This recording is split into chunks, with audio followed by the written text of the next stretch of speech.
And welcome to Big Apple Hockey. I am your host for today, John Fulkowski, which is kind of odd considering that I am not flying solo.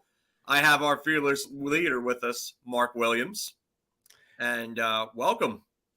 Hey, it's great that we're together doing this. And I'm not just commenting like the last time I was able to watch one of these live, but good to be here, John. Thank you very much. Can't wait to get the show on. Yeah, and thank you for having me, or thank you for coming on with me, I should say. It's so funny being in the other position this time around. I don't know, I'm just not used to it, but it's it's a new thing. It's a new wrinkle. Trying it out for a day, so let's see how it goes. But you know what time it is. After every one of them, we always do it. So let's get down to the business.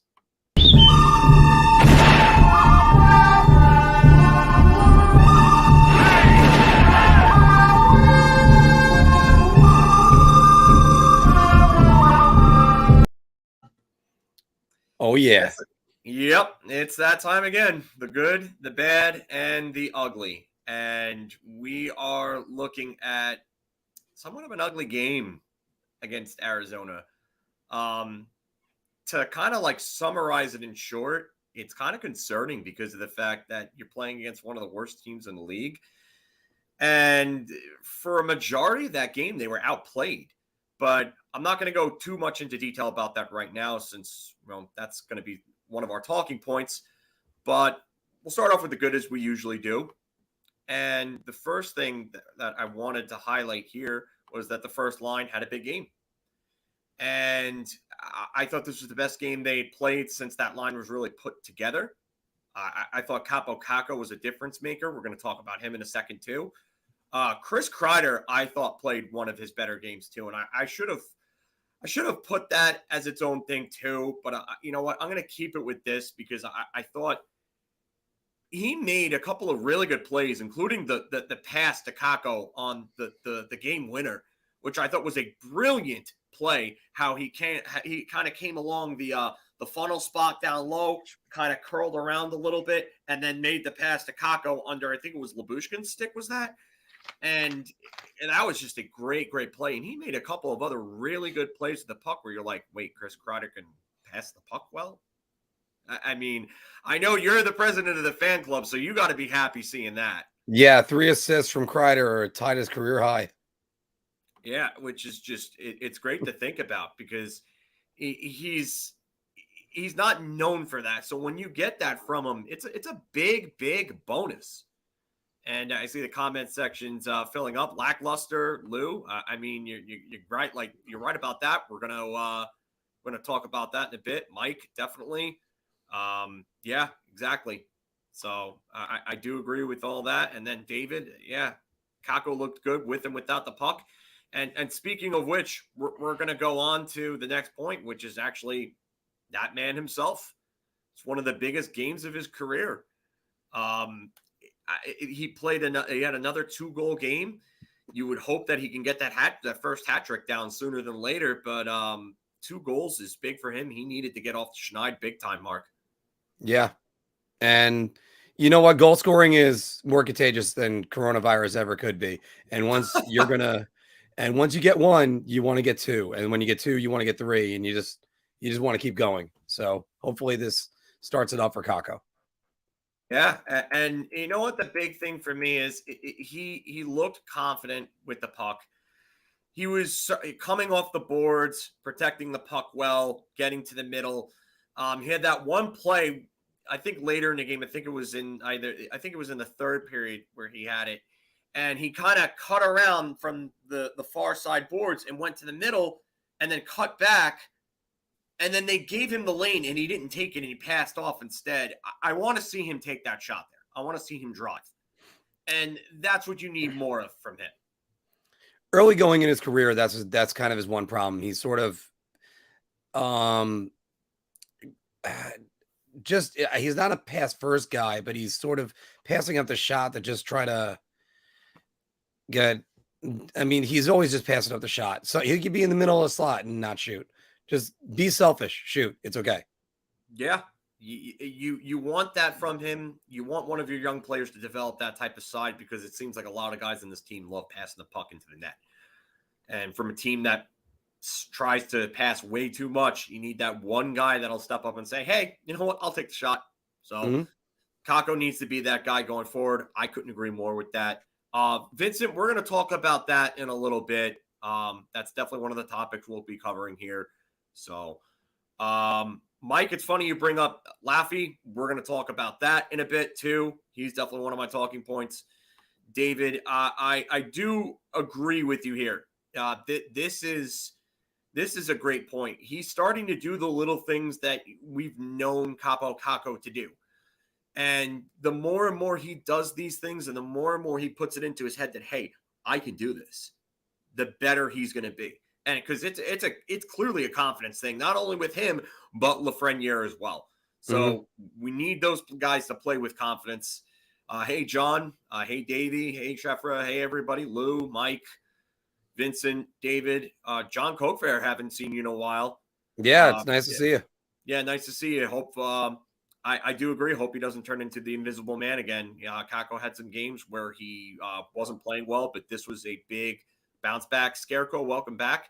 Haven't seen you in a bit. Saw you on Wardy the other day. Actually, Scarecrow was in the comment section as well. So, but good to have everybody in here. And the other good point I had, because I didn't think there was many good points to this game, was that the power play converted twice. And you saw what a left-handed shot in Kakko could do there. So, I mean, the power play reaps the rewards. They come through. They're one of the top 10 teams in the league right now. What are they, 7th, Mark, you said?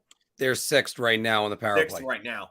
Yeah, and if you guys remember, what were they in during the 1920 season when Tony DeAngelo was running the point and Mika Zibanejad was scoring like it was going out of style? They were 6th and in the finished league, 7th. And they finished 7th. So, yeah. And it's good to see this power play moving the puck well. Like we mentioned before, Chris Kreider turned into Dishmaster for a minute there. So I know there was a smile on this man to my right's face over here. Yeah, indeed it was. Indeed it was. And you know what? Again, it's something that you want to see Kreider dish the puck and not just get those Cy Young goal numbers. Yeah, it does look like a Cy Young stat line, his stat line this year. But I mean, if he's gonna have a 40-win Cy Young season, then I will gladly take the 40-win Cy Young season. So, and yeah, John's right. Power play's clicking. It looks great. You know what, David? I sort of have to agree here. That power play looked really good, and they looked like they weren't overly relying on him. And I think you know what it is? When teams try to game plan for someone or something, and it's someone like Artemi Panarin, they tend to have a game plan made out for that specific factor. So when you throw a different look at them and you throw them that curveball or that wrench in the plans, then it just totally throws them off. And I think Arizona got a little thrown off by the fact that Artemi Panarin wasn't on that power play, Mark. I think one of those things is exactly what you're talking about. It's a much different curveball when you have Panarin at the top in the Ovechkin spot, if you will. He's not firing the puck like, say, Ovechkin would. He's trying to distribute. When Zibanejad's up there, bombs away. It's just that simple. And then we also mentioned yesterday, we mentioned it. John and I have been talking about this since February, when we first started the show, is they need a left-handed shot on this power play. And then they got Kakko on there, not on the boards, but they actually used them in the bumper spot, and it worked. Yeah, and you know what? And this team needs to utilize the bumper spot more. I know I've referenced this on here in the past, but Tampa Bay's configuration is literally the perfect configuration for a team. The dueling offside one-timer, Stamkos on his right hand on the left side boards, Kucherov on his left hand on the right side boards, point in the bumper, Pullock wherever, and Hedman at the point. Yeah. And that's how you have to run a power play, because you're able to move the puck and shoot the puck quicker this way. And that's why their puck movement is so damn good. And that's why the power play has been as lethal as it's been for them. But you know what? The Rangers are clicking right now. And if they can continue to do this, they're going to continue to win more games. But a little side note here. Yeah, Mike, you're right. 2 games that we won the faceoffs and won the game. Go figure. Wow. But yeah, and Sean, you're right. Caps power play with Oshie in the middle is lethal too. And Oshie's in that bumper spot that we've been talking about. The Capitals utilize almost the same exact configuration. So sometimes the sports are copycat leagues. You got to take elements from what makes a great team great and try to incorporate them into what your team does to a certain point. But you got to create your own identity in the process. Kind of like running a podcast, if you will. Yeah, actually. Yeah. But you gotta be able to run your own. You got to be able to have your own identity, but you got to take notes sometimes from what makes the great teams great, and the great players great. And I think the Rangers are doing a little bit of that right now, and I think it's making them really good. But you know what, Sheffra, I'll give you that. 9 games in 15 days. That's. We're gonna get into that a little bit more after Filk's done. Yeah, and we will. And you're right. I just wanted to bring that up because it's actually a good point. And John, again, another good point. I'm gonna go into it a little bit after this, but we gotta highlight that question. You knew that was coming, Mark. That just made me laugh. Oh man, it kills me, to be honest. I mean, if he was wearing a Rangers blue shirt, that's a different story. But he's not, so he could go to hell. He's an embarrassment to 43s. Nah. I should call Marty Beer on and see if we can get him kicked out of the club. Yeah. I would get Marty in on that. I think he would. I think he would be in agreement to a point. But yeah, Rich, thank you. I appreciate that. It's a small blessing that Panarin allows us to shoot the puck more. You know what? I got to agree with you to a point. I don't think it's a blessing necessarily that Panarin's out. But Panarin has been reluctant to shoot the puck, and that's one of the things that this team needs to start doing is shooting the puck more. Mm-hmm. So if the team starts shooting the puck and, and he comes back and he's like, oh, well, maybe I need to shoot the puck more, then maybe that'll rub off on him. And you know what? That'll help him. So, and John, couldn't agree with you more. We'll talk about that in a little bit. And yeah, Court, this is it. I mean, you can't. You can't exactly do what another team does, but bring in certain elements and then play to your strengths, play to your team's strengths and identity. And that's how you build something. And that's what I think that they're doing right at this point. So, but you're right about that, Sean. Mika's been reluctant. I do agree. And Lou, you're right. You got to have the actors, and we have Fox. So, I mean, Fox, we're going to talk about him in a little bit too. But I'm done with the good section here. And Mark, you can cue up all the Homer That's Bad videos. Oh, yeah. Well, sorry. Well, I had the first. That's good. But now let's go with the. Ooh, that's bad.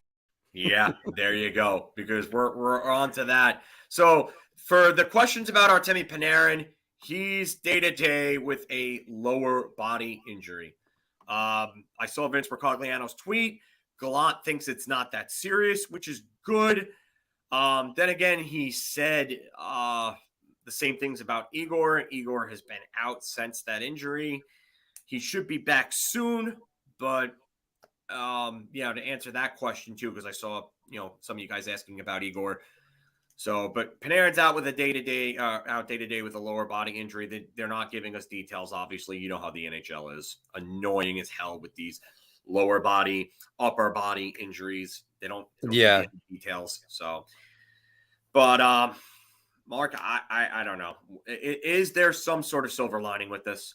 I guess the silver lining is that they still won the game, and if they can just last a few days without Panarin, then they're fine. Last year, when he went out, basically the season was over. So that's like he hasn't been having to carry the team as much. And maybe this will get Mika Zibanejad going. Maybe it'll help him put the weight of the team on him. And get a nice little kick in the ass, because that's what he needs. Yeah. He definitely needs something to get him going. I said it after my last good, bad, and ugly. He just needs to be better, and I've said it even on Twitter. For you all who follow me on there, you've definitely seen it. I've been all over him. He has to be better. He was better tonight. Let's just hope that's the start of good things to come with Mika Zibanejad, because they're saying day to day, but then again, Igor went on IR, so who knows? Oh, it could be a week. I mean, that's what it could be. So hopefully that's all it is at the most. Hopefully he misses 0 time, but I doubt that's going to happen. I didn't even know he left the game. I was watching it at a bar and I didn't have the sound. Well, so I thought Gowan pulled Panarin off the top unit or moved him, and then realized it was Kakko. Yeah, and you know what, Sean? You're right.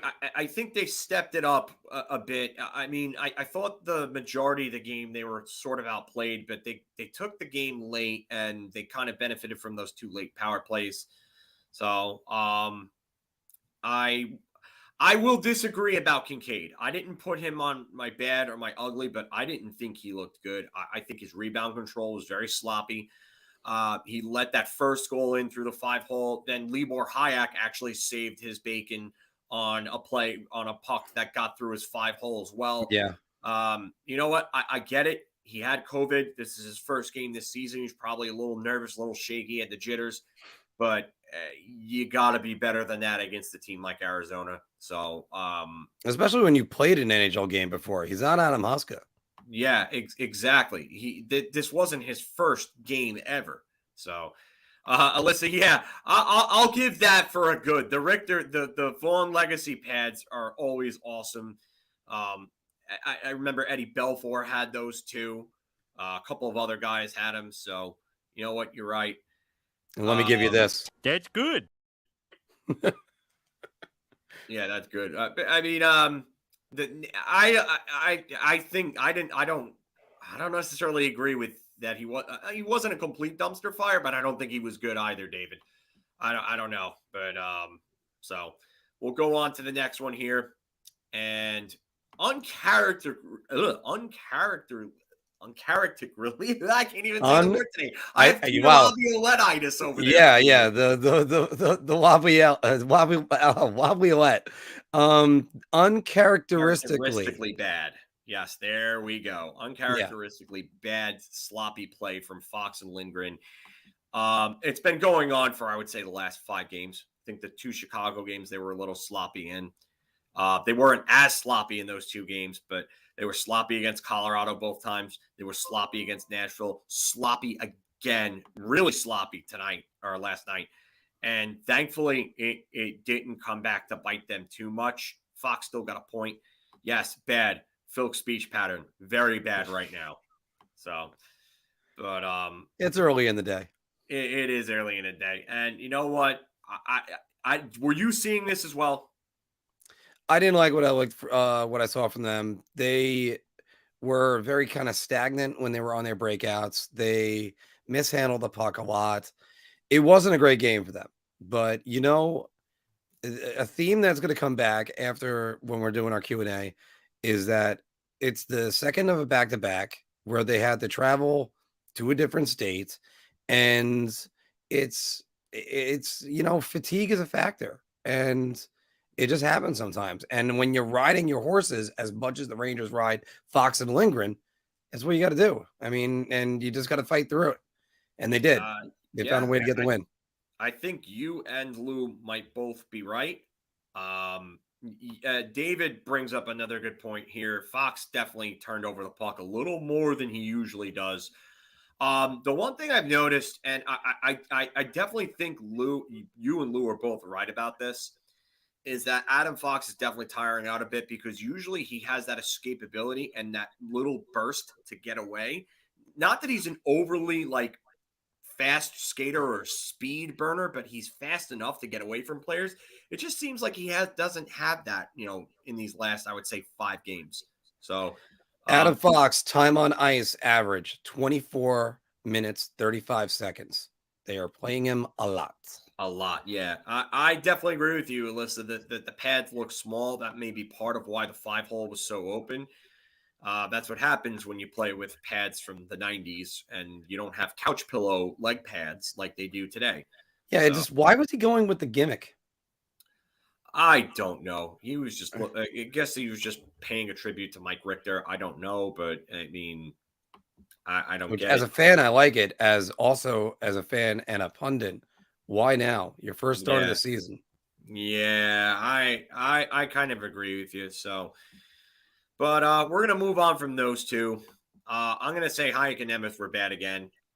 Were they absolutely brutal? No, but they were bad in the sense that this was the type of game where you could have had a real good game to boost your confidence, to boost your play, and to get into a good rhythm. And they just didn't take that opportunity. They just seemed like they played like a meh, run of the mill type game. So I couldn't, I really not happy with what I saw from the two of them. Libor Hayek saved a goal. He absolutely did, which is good. But Patrick Nemeth out of position again, screening the goaltender, getting burned. I just, it's enough is enough with this guy. It really is. And the worst part is we're going to get more Patrick Nemeth, who is the bad version of Brendan Smith from a few years ago. And the worst thing about Libor Hayek is that it seems like hell or high water, the Rangers are going to try to make this kid successful. And he's Brett Howden now for defense. You're move on. He's not. Let me see. If you go with the current Rangers that are on the roster, so you have Fox, Lindgren, Trouba, Miller, Lundqvist, even Nemeth. So there's 6. Let's go with the minor league guys: Jones, Schneider, Robertson. This guy's maybe their 10th best defenseman. Get rid of him. Yeah, I don't understand the love affair with him either. It's funny because John asked that question. I from what I know, they don't want to play Schneider or Jones third pairing minutes in the NHL. They want them getting 20 plus in the AHL. They think it's better for the development, and that's understandable to a point. I think that if you're going to do that, then bring up somebody else at this point and see if they're ready. Yeah. If Matthew Robertson didn't look as bad as he looked in the preseason, I would say give him a shot because you're not invested in him nearly as much as you are Schneider or Jones. So, but you know what? I didn't think they looked like dumpster fires, but I don't think they were good. And this is a funny question: who's worse, Jack Johnson or Patrick Nemeth? I'm probably Jack Johnson. You know what? I don't know. I don't know. It is so close. And you know what? Core brings up a great point here.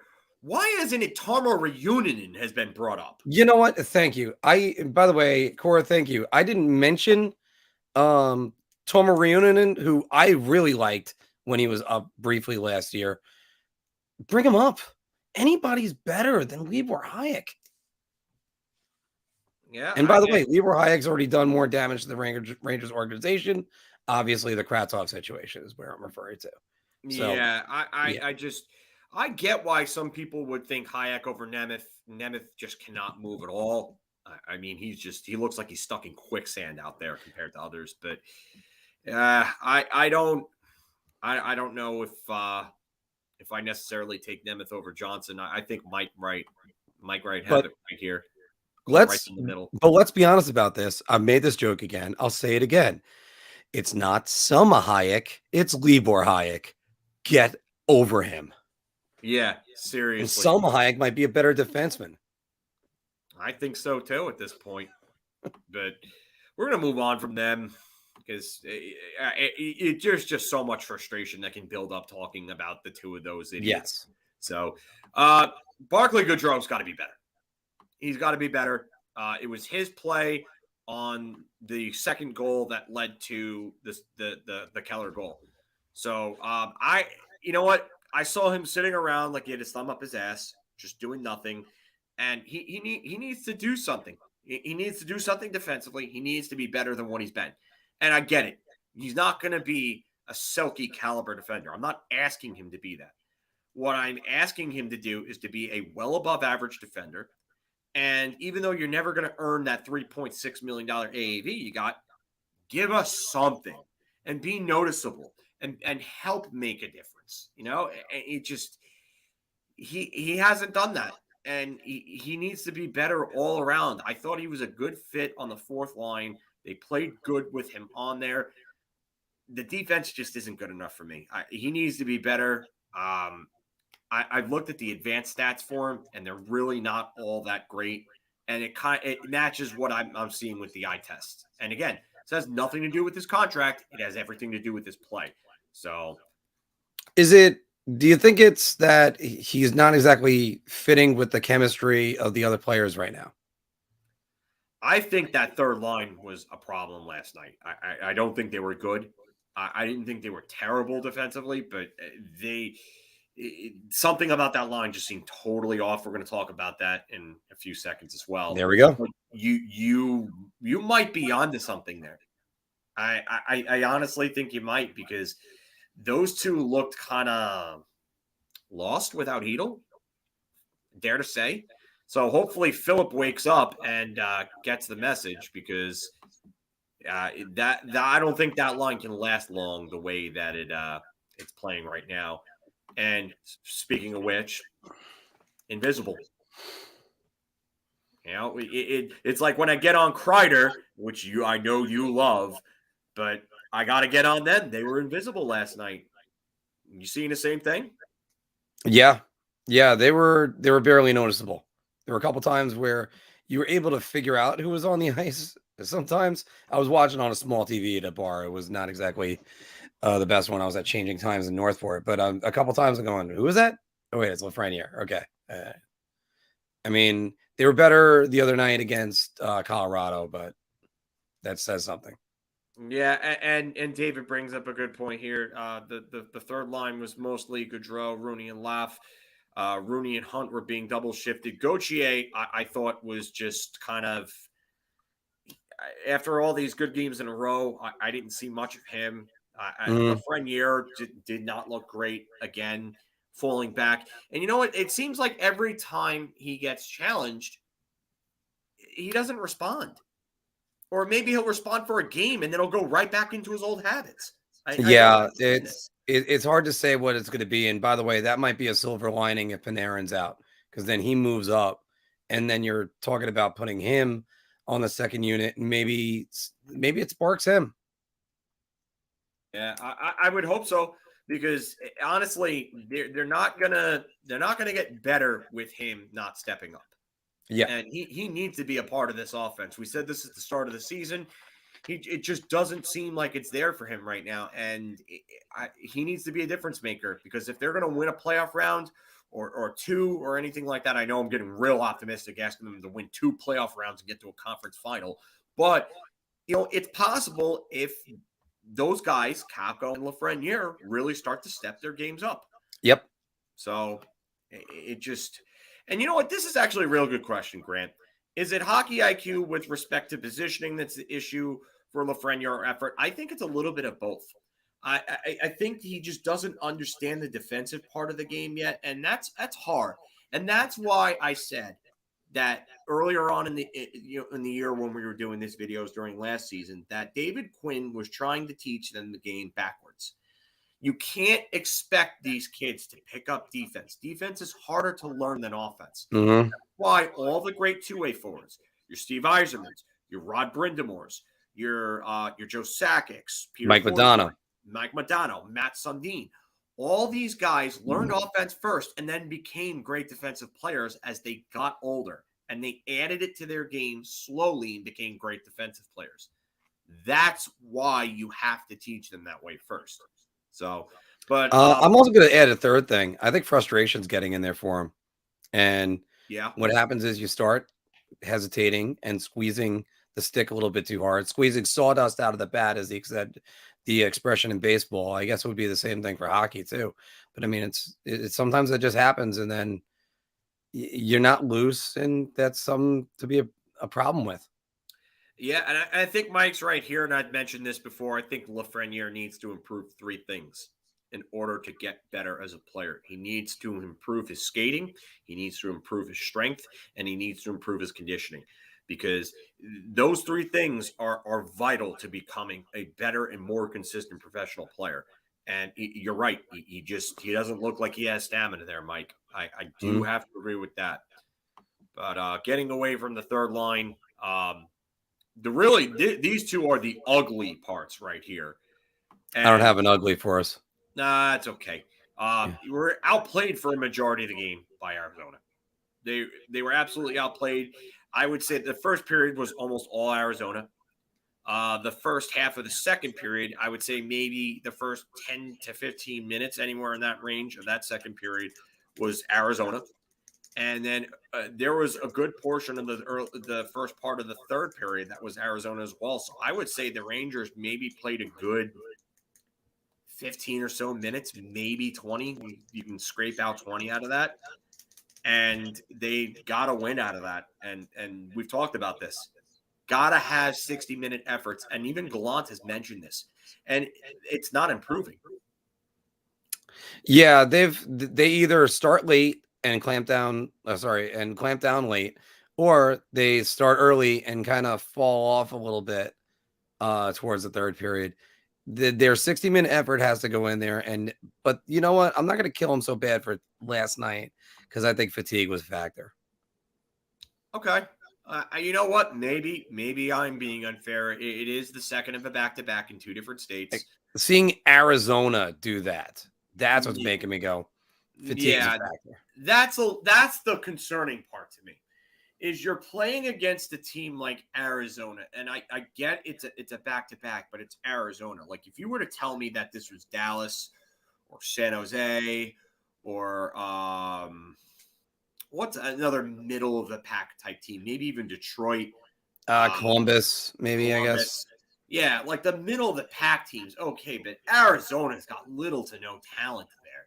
All right, but if I used this metaphor with you last night after we signed off, which was if you're relaxed and you're thinking you're going to go fight Glass Joe and you're trying to use the controller with just one hand, he's going to knock you down a couple times. And then you have to get back up and go, all right, well, maybe I better fight this guy that's got one win.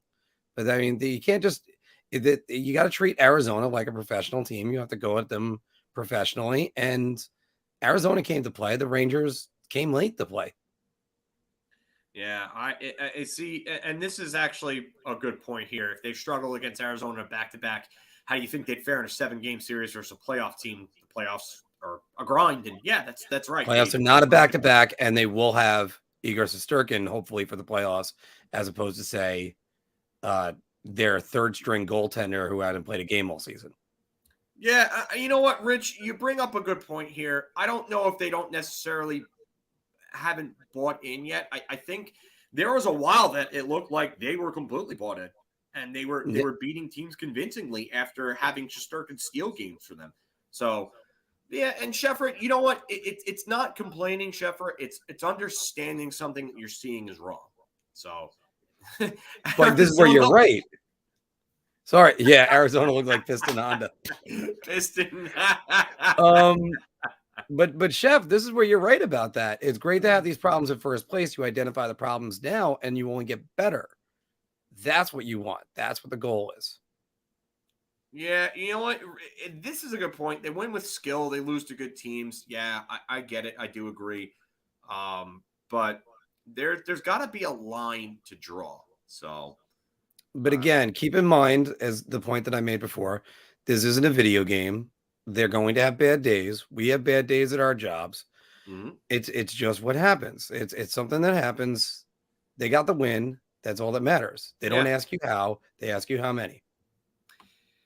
You know what, Sean? I'm going to get to this after my last point. I've got only one more point. I'm going to do a little Q&A time because I am a little stuffed for time for today. So I probably won't stay on for too much longer after this. I'm sorry, guys. Fortunately, I can't do too much Q&A time. Unless, Mark, you want to take that. I mean, you can if you want. I'm also running short on time today too. Okay, so all right. So unfortunately, we will not have a ton of Q&A time today. We'll do a little bit at the very least. So, but I'll make this quick. You played down to another bad team and you almost lost. I get it. Again, fatigue does factor into a point, but it looked like they were taking them a little too lightly at times. So, again, I do agree. Every dog has their day. They do, but rabid dogs would be even worse. yeah, rabid dogs would be even worse. So, but again, you gotta take a team like that more seriously. If they don't start taking these teams more seriously, and this continues, then it's going to get real concerning. Let's hope this is corrected by then. I can't really continue to say too much about this because we kind of already covered it in the last one. It was kind of an overlapping point, but I brought this up because this is something I've noticed lately. They did it against Buffalo, and they did it again against Arizona, as we saw last night. But they also did it the previous time against Buffalo. They didn't play well against Jersey. And they started really slow in the game against the Islanders when it was we can call them the COVID landers, I guess. The COVID landers, yeah. Yeah. So, but you know what? With that, there's an expression that you used. I think it fits. That's so Rangers. yeah. That'll probably be one of our first T-shirts. This team has always played down to teams as long as I've ever known. They very rarely ever taken the last place team to the woodshed and just whipped them. They've always had to beat them like 3-2 or something like that.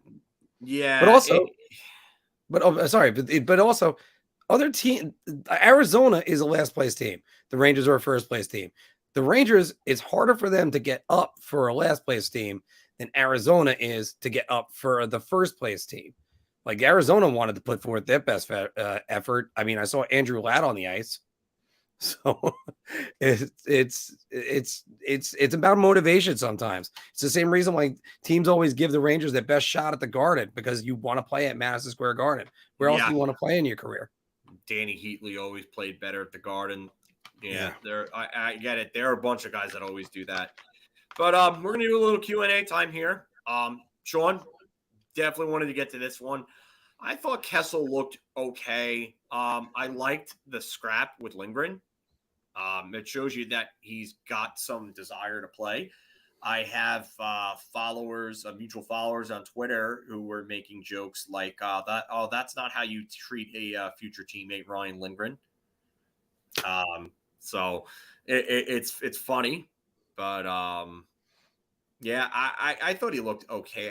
I didn't notice him too much. I would have liked to have seen more out of him, but again, there's not much talent on that team. So yeah, there's Clayton Keller and Jacob Chikrin and a Kessler. resurging Shane Gostisbehere, but yeah, that's really it. There ain't much. No, I mean, there's Nick a reason Schmaltz, why they're stripping it down. When Nick Schmaltz is arguably your top center, that's pretty bad. Yeah. And you're right, Sean. He'd be an upgrade in over Hunt in the top 6, but I you know what? I think he'd come cheap. I think he's probably one of the top 3 most realistic targets they're going to be looking at. And I think he'd be motivated to come to New York with a chance at making the playoffs, with a chance at making maybe 1 or 2 final runs in his career. Yeah, well, we'll see how well he fits if he does end up coming here. John, this is another good one. Is it time to give up on Chytil? I've posted this recently on Twitter that I've said that it's time to seriously consider moving on from him. But before I would do that, I'd move him to the wing because I don't think he's a center. Well, the Rangers need more wings. So yeah, I'll repeat once again with my eyes. But no, I think if you move him to the wing, what's the point? And I think he's a center or bust. And I don't want to give up on Chytil. I love the kid, but I think the Rangers need a center, and I think there's still value to him. And if you trade him, find a trade partner that's willing to take him on, and you find an actual third line center, the sky could be the limit. Let's say the Rangers get a JG Pajot type of guy, somebody that you match up against their top center on the other team and can frustrate the hell out of them. I mean, then you pair him with Barclay Goodrow. Now you got a third line. Yeah, you know what? You could be right about that. Fits are everything. And Jared McCann would be a big one. I've mentioned his name before. I think he would absolutely fit in well with this team. I like the center versatility. I like it. I think he can play all three positions. I do think that Morgan Barron should get a shot. He's playing so well in Hartford. I don't understand why they haven't thought of bringing him up at this point, at least. I mean, to me, here's my problem. If you're going to call up somebody and bench Filipino, why isn't it Morgan Barron? I don't want him playing 10 minutes a game in New York. Okay, so you're telling me that the 10 minutes up with the big team are somehow less beneficial than Mr. Vanilla Greg McKegg? Yeah, I gotta agree with you on that. I don't understand it. I don't. And Grant Barron's actually played very well in Hartford. He's doing very well. I will pull up his stats here in a second, but he's been playing very well there. So there's nothing really to worry about with Morgan Barron in terms of his play down there. My issue, like I said, is I just don't get how calling up Greg McKegg benefits this team or this organization in any such sort of way more than seeing what Morgan Barron has at the NHL level, even if it is for 10 to 12 minutes a game. He's got 7 goals and 10 points in 16 games. Do they have his faceoff percentage down there? Because his at the NHL level was 80%. Yeah, I mean, he's played a few less games than everybody else. Palmieri's played 19 games, has 1 more point. Tyroning, 11 points in 18 games. Tim Gettinger, 12 points in 17 games. Tanner Fritz, 14 points in 19 games. Anthony Greco, 14 points in 18 games. Zach Jones has 15 points in 19 games, which is really good. But the team leader in scoring is Johnny Brodzinski with 18 points in 19 games. Brodzinski is a career minor leaguer. He's nothing at the NHL level. So, but I do agree, Lou. Barron's worth a shot. I'm just gonna throw this one up there just to say for this. Yeah, I actually do like to evaluate plus minus, but also evaluate the team that's around him. You give him a break on this one being a minus 27. Yeah, the team is that bad. It's just you can't use plus minus in a situation like that, especially if you look at the total number of goals that they've let up.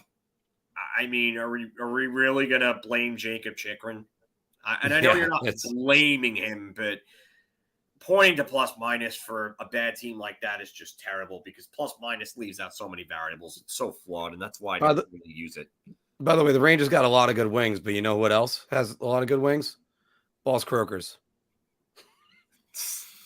Shameless that's plug. where I work. Shameless plug. Shameless plug. I had to throw it in there. Oh God. Oh, that's great.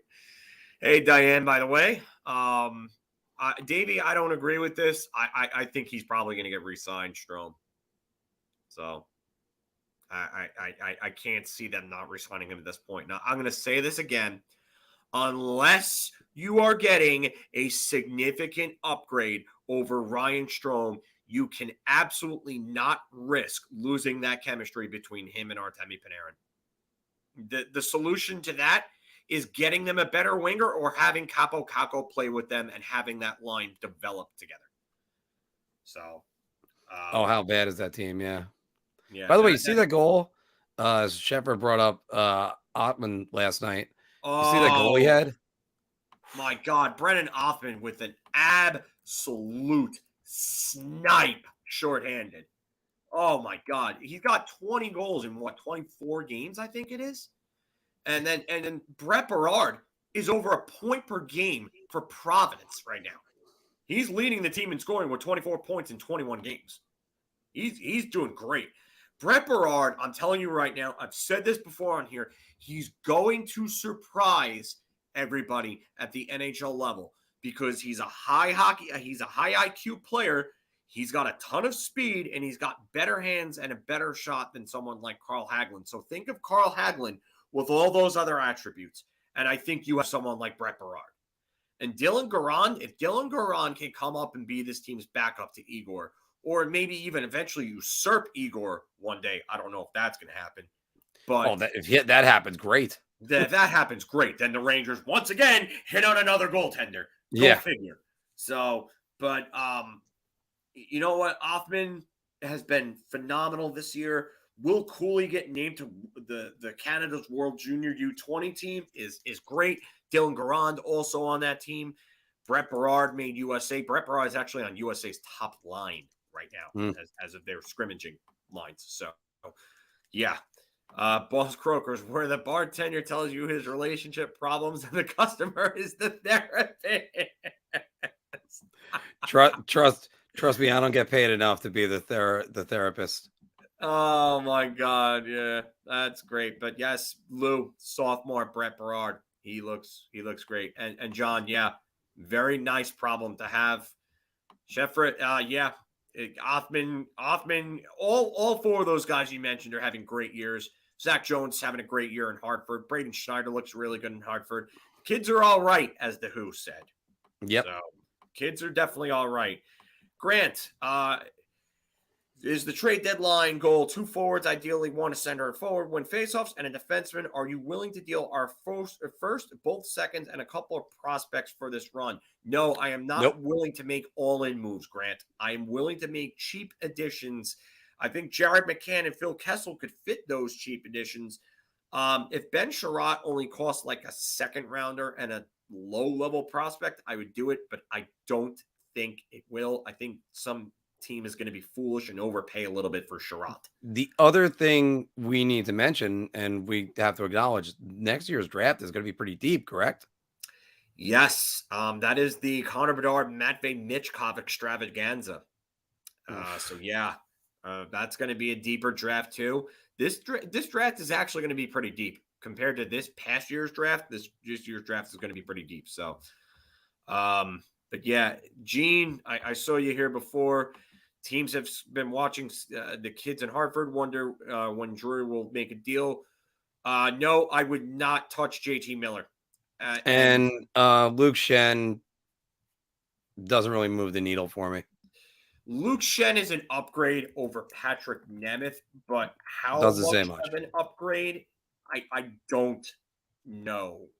He seems like another guy that's kind of in a yesteryear type thing. Luke Shen actually only $850K, not bad for a guy that's got another year left after this. So that's not bad. But you can see this because as Davey's saying right now, who's being traded this trade deadline? I think Filipino could go. If they find the right deal, I think Filipino could go. Yeah, I mean, I think everybody's going to try to hold out as long as they can until the trade deadline. But also the thing is, I think the Rangers trade deadline mentality might be closer to 2010, 2011, 2012, where they added 2010, no one, 2012, John Scott, 2011 was just Brian McCabe. They're not going to do that much. I don't see a 2013 where they trade Marian Gaborik and get back 3 players and Ryan Clough, who was okay for his first few games as a Ranger and then out of there. 2014, obviously Marty St. Louis. 2015 was Keith Yandel. So it's not going to be those. 2016, Eric Stahl. Yeah. 2017, Brendan Smith. And Brendan Smith was a great trade for the Rangers. He was a great trade. The free agent signing afterwards is a different story. Yes. And Court brings up a good point here. The only problem if we don't make all the moves this year is that we won't be able to with the next 2 years with the team's cap situation. I get that. But this team is not close to an all-in move type team, Court. No. They're not. And honestly, if they were winning against the better teams, and they were winning some good games against them and playing well, I would say, okay, you know what? Maybe they are a little more ahead of schedule than we think, but definitely not. And I'm going to get the Sheffers in a second, but first we have I a saw that potential too, yeah. addition, which is, getting Sean instead of Nemeth. I think any one of us could play better than Nemeth. But you got to go with this one, which Patty Kane, pass. No, just no. And I said it yesterday. I'll say it again. After the Aldrich thing, I want nothing to do with him and defending Stan Bowman. I also want nothing to do with having to give up that much for a player like Kane, who would not put this team over the top. I'm steadfast on the one player I do not want to move is Nils Lundqvist. Yeah, I don't blame anybody for not wanting to move Nils Lundqvist. Yeah, Mike, I would agree that that's the big contract is Trouba's is a big problem. I mean, and he's played better lately, but he's still not an $8 million defenseman. And that's the biggest thing. That's what's holding this team up. We're going to go about another 5 minutes. I got to get going after this. So I will continue to take more will continue to take more questions here. Mark Giordano would be a great addition if he came cheap. I just don't would love it. Yeah. I just don't know what that cost is going to be. I would imagine not as much as a couple of years ago, considering that he's 38 now. So, but I could definitely see the Rangers being in talks with Seattle for a couple of their players, including McCann and Giordano. So, but I mean, a lot of other people are going to be asking about Mark Giordano and Jared McCann too. Yeah. I don't know about that, but Richard, I really wonder what the hell they were thinking with Nemeth. It just a dumb signing for me. I said it from day one, and I got a lot of flack for it. But yeah, I didn't like that signing from the start. So. Giordano, his contract expires at the end of this season. Yes, yeah, that's why he's old and he doesn't have any term after this year. I could see maybe a second and a prospect, but I could see a team paying a first for him. So I just wonder what that's going to be. Grant, what would you trade for McCann? I would say a couple of prospects, maybe a third-round pick, second-round pick for him. He can offer a lot, Jared McCann.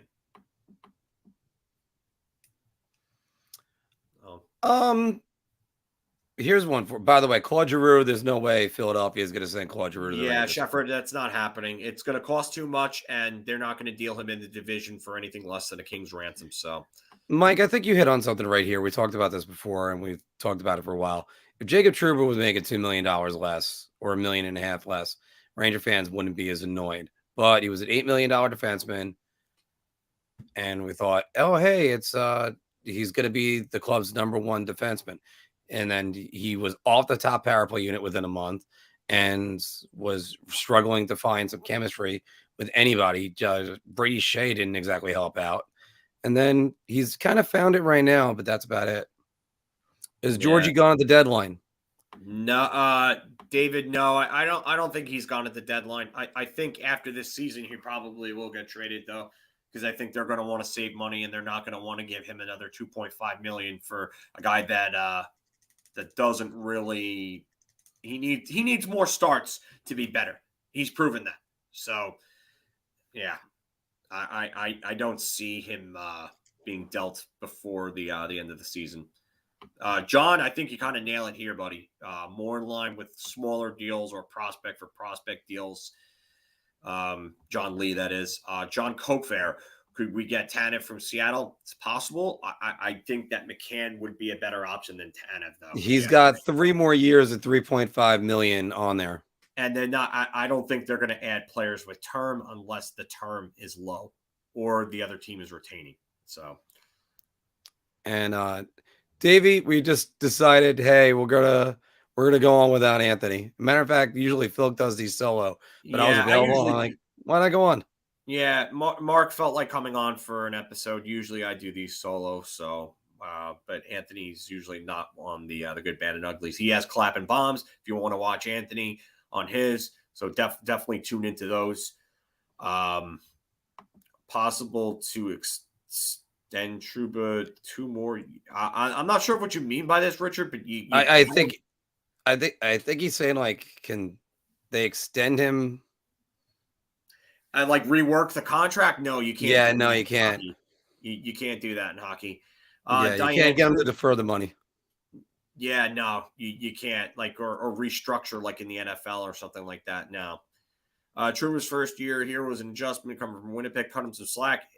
You know what? He was better in Winnipeg. The problem is that he had Josh Morrissey with him. And without Josh Morrissey, he hasn't been the same defender. He's been better as of late. But he's still not worth anywhere close to $8 million, and that contract absolutely ties up the Rangers and prohibits them from doing a lot of things that they should do. So, you got Davis right here. I got to tell him this: there's much better goaltender options on the market than Alexander Georgiev. Alexander Georgiev's value peaked 2 years ago. Yeah, it did. So, and the Rangers, I still think the Rangers could have found a way to get Kevin LeBanc for him. I don't know how real that was.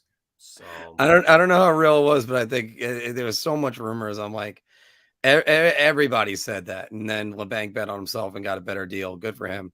Yeah, well, but we're actually going to wrap this up. I hate to cut it short, but unfortunately, this was one of those days where I've got some things I have to do. Mark is in the same boat, unfortunately. So yeah. Thank you all for coming on with us. The next game, it looks like it's Saturday? Or Saturday, no, Friday, I think. Right? No, I think I never checked Friday, myself. Right? Got it. Yeah, I got to check here. So we are looking at Friday against Vegas. So I will do one after the game on Friday. And hopefully I will see you all then. But I wanted to get this one in. Yeah, Friday night against Vegas, 7 p.m. They are at the Garden. So hopefully they do. And hopefully we come out with a big win against them. It would be a big improvement over the last few games. So, but and thank you all for coming on with us. We appreciate the kind words. Just remember, like, share, and subscribe. Stickers, super chats, they're all available. Definitely like the videos on YouTube. It helps with the algorithms. It helps grow the channel, helps us give you more quality content that we love putting out. So please do. You keep watching. We'll keep making all these. Exactly. So thank you all very much for coming on here. And you all have a great day. Let's go Rangers. Let's go Rangers.